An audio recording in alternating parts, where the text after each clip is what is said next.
Welcome to Penrose Learning, where we make understanding easy. You start by preparing the hardware and account so the reset proceeds smoothly. First, make sure the Eero is powered and connected to the modem. Wait for a steady LED.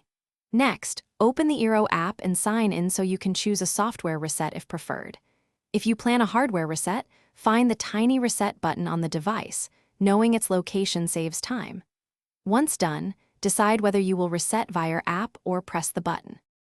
You now execute the chosen reset method with steady focus. If using the app, navigate to Settings, then Network Settings, Advanced, and choose Factory Reset. Confirm when prompted to begin the wipe. If using hardware, press and hold the reset button for about 15 seconds until the LED changes. Release when it flashes amber or white. Then step back.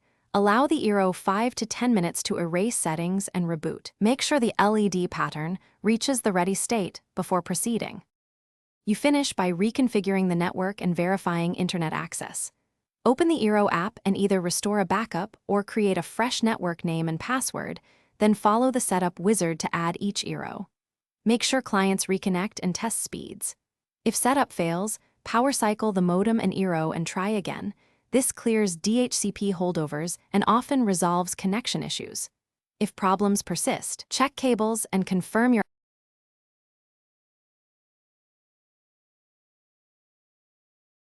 Thanks for watching. If this was helpful, leave a like and consider subscribing. See you next time.